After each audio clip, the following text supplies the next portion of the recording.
Yeah, this is a good feeling. Obviously, the first test match at Brian Lara Stadium, so to come and get a win here is very good for us. And also, the passing of the legend, the great Sagarfi Sobers, coming and beating the Pakistanis in 4 days, especially on his birthday as well, is a good send off for him as well. So it's a really good feeling. Also, it also transpired in a test match that all 40 wickets fell to pace. I know unlike the test matches against Sri Lanka, you had a specialist spinner. But do you think that the pitch really offered more for pace, or you think that it might have been batsmen uncertain as to how the pitch would have played in terms of the pace? Yeah, well, if 40 wickets goes to the pace, that just goes to show that it was more friendly towards the seamers. The Pakistani spinner bowled a number of overs. He didn't get a wicket. Warkamp bowled a few, didn't get a wicket. Didn't look too threatening as well. So, yeah, I think the wicket was more friendly towards the pace, and the guys really put the balls in the right areas, and it paid off. Also, too, on a personal note, you weren't able to bowl because of a finger injury. How is that coming along? Yeah, With the recovery? yeah, it's coming along slowly, but hopefully I'll be able to bowl in the next test match. But we'll see how it goes. So have extra day rest. So some of you'll be flying up to Barbados for the finale, or you'll just be watching it? Yeah, the manager asked me about it, so we're going to have that discussion if I'm going to go home tonight and go to the funeral tomorrow. I think that it would be a good gesture. It will be a great privilege and honor for me to go home and attend the funeral of the great Sagarfield Sobers. So if it's available for me, I'll be there. As I mentioned earlier, I mean, one of the biggest critics in terms of the losses, but as I said, playing at home, 3 test matches, won 2 and drawn 1. But then the fact that, unlike last year against Australia, the team is playing at home and with conditions that they're more familiar with, which is ensuring that the victories are coming along. Yeah, I think these two teams that we've played, Sri Lanka and Pakistan, they're closer to us in the rankings. I think they're opposition that we I don't want to say that we think we should beat, but I think it's a more even contest between us and them as well. And so I just think that the guys are confident and going out there. Over the last few months, we've been putting in some extra hard work. We had a camp as well before the Sri Lanka series, and I think that really helped us to really become closer as a unit and also to work on our weaknesses and to improve our strengths as well. So I think this is the upliftment of that practice and camp.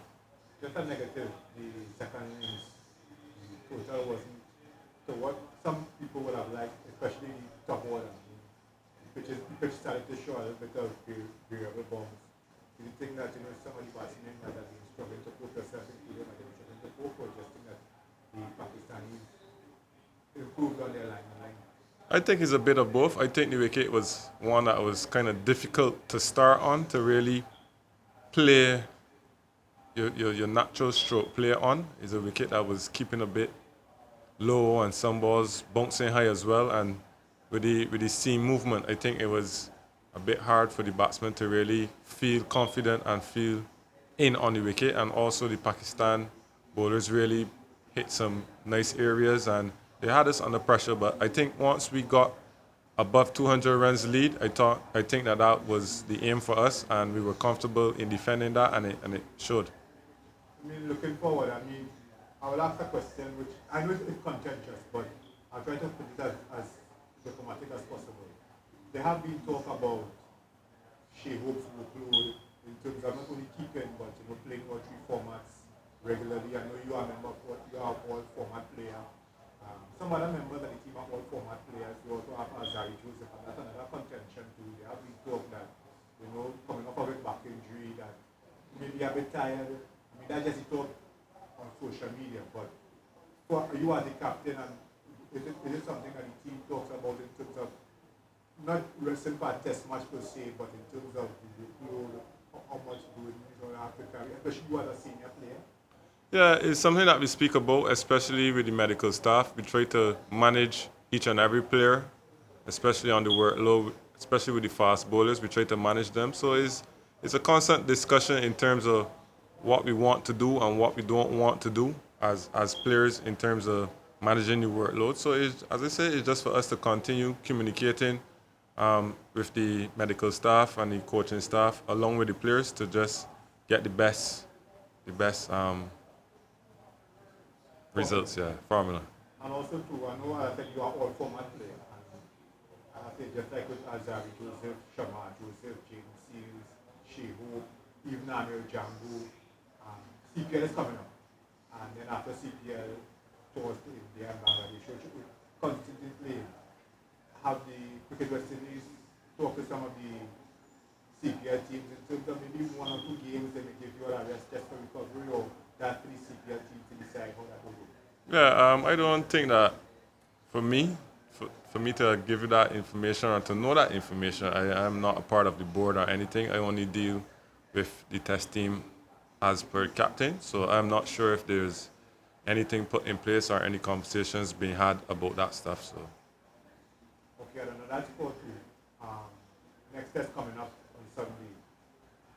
I mean, obviously you haven't seen the surface in Queen's Park over to make a decision, but any plans to maybe strengthen the team? As I said, you may be coming on the board, but if that's not the case, you may bring one extra spinner or extra pace bowler. Any plans along that line? yeah, it's all up for discussion. But as you said, I haven't seen the surface as yet. I think when we get there and we see the surface, then we will determine what we think will be the strongest suit for us. If we could keep the same lineup, or if we think we will need an extra spinner, whatever the case may be. I think when we get there, then we have a clear understanding of what we need to go forward in winning the next test match. And also you have been captain now for, okay, test captain for about a year plus, a year, maybe a month plus. Are you now comfortable in the test captaincy role, or you think that there's still some room for improvement in terms of you being skipper? Yeah, there's always room for improvement. I'm not perfect, so I always want to improve, and I always tend to ask the guys to, if they see something that they can help me with, I'm always open for suggestions. I think that's the only way that you can learn, if you're willing to learn and accept criticism and also suggestions from others. But it's just about taking what you need from what is being said to you. You can't take on board everything. You just need to take the important things and try to improve as a player and as a captain as well. So, yeah. And also too, I mean, John Campbell's injury was a bit of a problem, but Krishna and Chanda Paul back in the fold. He didn't score the runs that people would have liked, but at least in second innings, he blunted the Pakistan attack for a couple of hours. You think that, I mean, yes, people complain about his style, he's too slow, puts people to sleep, but he occupies crease. Even though you have the Shea Hopes, Justin Graves, Brandon Kings, who are crease point batsmen, you think that, Chanda Paul's role is maybe undervalued by really media and the public?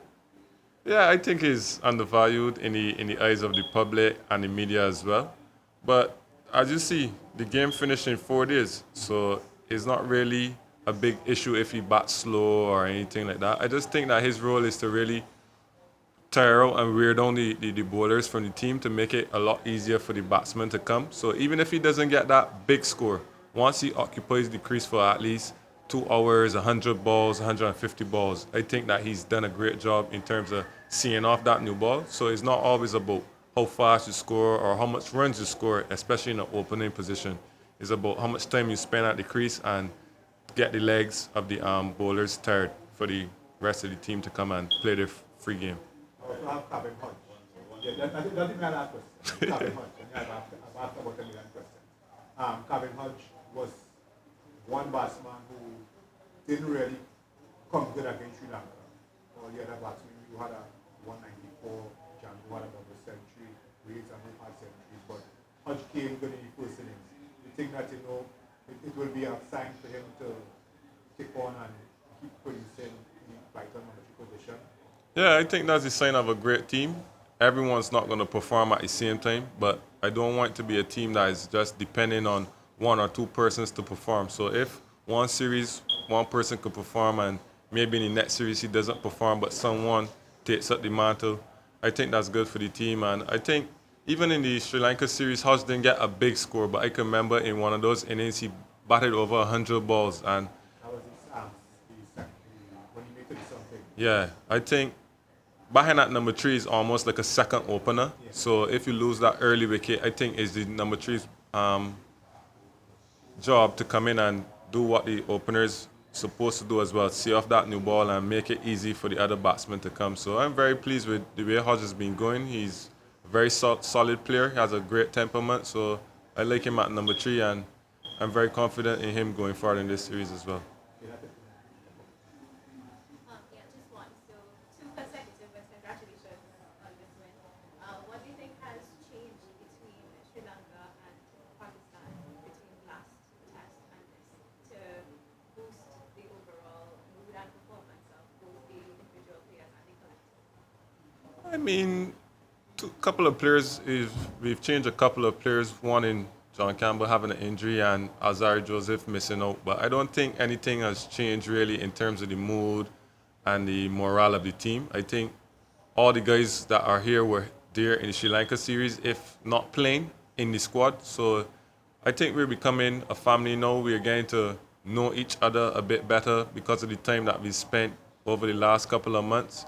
So I think we're really gelling now. We're starting to understand each other better, the do's and don'ts for certain people. So I just think it's a case for us to just keep moving forward and becoming a stronger unit.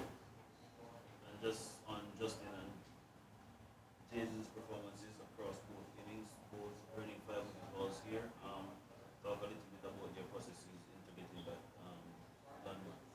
Yeah, I thought Justin's for the wicket haul was very important because we were behind the 8 ball a bit. The Pakistanis were on top, and I just spoke to him about being disciplined and trying to starve the Pakistani batsmen of getting runs.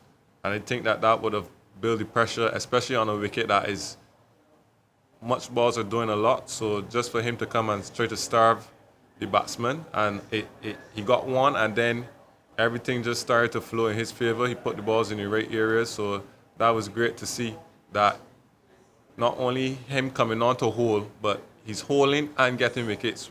Actually, he bowled 5 consecutive wicket maidens the first time ever, so that's a great skill that you can have in terms of being able to build pressure and stop the scoring rate and also get wickets. Usually is either or. Usually you're just keeping it tight and not really getting wickets, or you get him wickets, but the run rate might be flowing. So for him to have that skill where he can do both, I think he's a great of great value for this team, and I'm very pleased for Jaden Sears as well. He's not been getting those big wicket hauls of recent, but to see him come here and have that discipline, have that patience, have that determination to come and put on the ball in the right areas after not really having the best of times in recent times. So I'm very happy for him. All right, thanks, guys.